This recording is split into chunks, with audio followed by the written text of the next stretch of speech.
All right, everyone, it's time to talk about Donald Trump's educational initiative. Of course, he dropped that the other day. Link in the description. You can see the video for itself. He mainly loads to Rumble. Sometime, for some reason, they overload a shit ton of clips from whatever latest speech that he's made, and it kind of clutters things up there, so I'm using this link from the Trump War Room as opposed to the native Rumble link.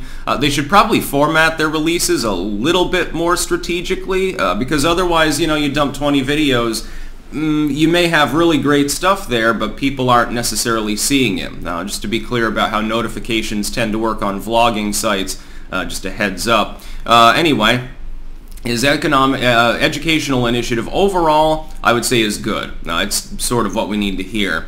A lot of it has to do with canceling CRT in schools, so taxpayer-funded schools should not be promoting propaganda, especially propaganda from a field of thought, a field of theory, that openly professes Marxism. I've pointed this out. I wrote a fucking booklet called Debunking Critical Race Theory. You can get it on Amazon, and it's highly recommended. Thousands and thousands of people have already bought copies of it. Just to be clear, it's actually one of the top sellers at this point. I had fun writing it. It wasn't hard to debunk critical race theory.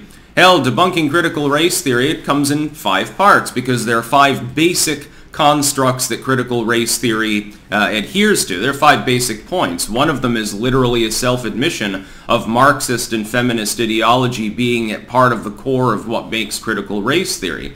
It's sort of like if Karl Marx said, you know what, this class struggle stuff is great, but I think that racial struggle is going to be more potent, so I'll switch and I'll start talking about that. The reason that's been done is because there never was their Marxist revolution in the civilized world. They failed. Economic grievance theory, which is basically what it boils down to on the pragmatic end, failed to cause the overthrow of societies in the West by and large. The United States already suffered through a period of bomb-throwing anarchists and commie movements at the dawn of the 20th century mainly. It went the way of the dinosaur because generally speaking, especially when you begin the baby boom period, things were going well for enough people, it fell flat. If people have food on the table and they have their picket fence, they really don't give a shit about revolution. They're comfy. And so the Marxists were very sad there. They've decided to pivot more lately. So critical race theory actually dates to the end of the 20th century, but it hasn't really been a fully instilled thing in the educational sense until the last few years. Well, technically it was before that, but people didn't notice it so much. It took Donald Trump being elected to expose the fact that it exists, basically. Anyway, I like most of the initiatives here. Again, tying money for schools to not having the wokeness bullshit going on, effectively using tax money for communist propaganda. When you frame it that way, the average person would not enjoy the concept. And Trump is, by the way, on the right side of the population in this. The majority of the population opposes teaching critical race theory in schools. It's not even close. The concept of teaching propagandistic wokeness to students is very unpopular in most parts of the country. It's unpopular among every racial demographic, both men and women, gay and straight. Yes, believe it or not, people who are gay don't want to sexualize children either and teach them lies about history. This is all part of this Marxist unified theory. There is one problem, though, one thing that Trump alludes to that I do not support within his educational initiative, and I'll be the first commentator honest enough to call him out for it that's talking about the initiative. Again, some creators have abandoned the concept of talking about Trump for unknown reasons. Oh wait, it's because Donald is stubborn and refuses to get back on Twitter. Get back on Twitter, Don. It'll break the internet. Here's the one problem that I have. The one thing that he said that I can't possibly get myself to agree with, which is attempting to reward teachers for teaching patriotism to students. What is patriotism? It's support of country.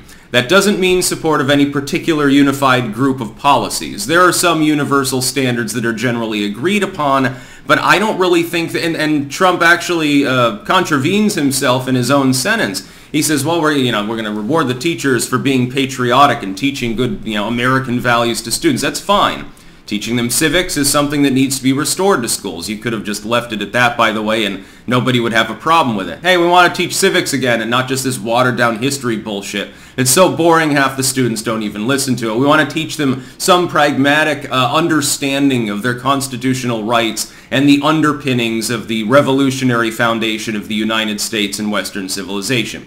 That sounds fine.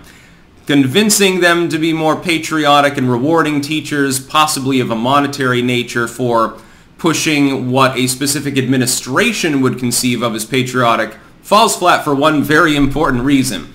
What happens when Trump is no longer the head of the administration?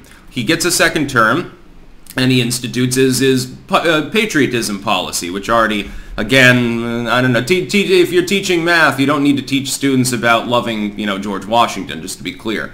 That's fine. What happens when he's gone after 4 years? What if the next administration is a commie? Well, then their concept of American patriotism is going to be interpreted a little bit differently from yours. Tying funding or promotion or something to that seems like maybe a bad idea. It's sort of like the old authoritarian thing. You appropriate power into a government, but then the government switches hands, and then people start bitching, moaning, and complaining. You should just eliminate that influence over the students to begin with, restore civics, and get rid of the wokeness. You can basically call it a day. Another really good thing here is that parents should elect their principals. Now, this means that in the inner city, no change will be had. You're going to have a woke bullshit principal anyway. It would really be helpful in most other parts of the United States. Why shouldn't they be elected instead of selected by a school board or something like that? There are various methodologies at work. They're the taxpayers. They're the ones funding the school within that district and state at large. Why shouldn't they be the ones that select who is running the school? Someone that they're comfortable with. In some small town communities, the principal still lives next door to you. And trust, it would be shitty if you're the student that lives next door to the principal. I saw what you were doing there in your window, Jimmy. It'd be a little bit creepy too, maybe at times. Imagine that your single parent is dating the principal. How terrible that would be. Otherwise, the initiative is good. Again, getting rid of wokeness, electing the principals directly, etc., etc. That's all good. That gets a gold star from me. But I got to give it a B+ overall instead of an A because of the insinuation that you're going to encourage the teachers to teach patriotism or the American way to kids, when outside of a civic or historical context, what does that have to do with science or math? Do those teachers not get ahead as quickly as the ones that are teaching civics? And again, the other problem, what if they elect the woke principal? Well, the principal is determining, what constitutes patriotism. He thinks that hailing Karl Marx is patriotic. Hey, we got to stand up for people of color. And so we've got to endorse CRT. We're not allowed to teach it directly, but we're going to teach aspects of it anyway because the founders would have approved. You'll end up with that kind of wiggle-worded horse shit in schools if you attempt to do such a thing. It'll mainly be a problem for the inner cities. It'll get it away from the suburbs and small-town America, which is great.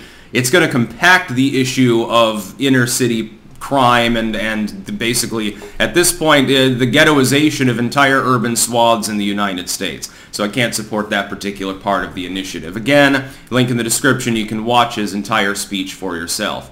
That's about all. Peace out.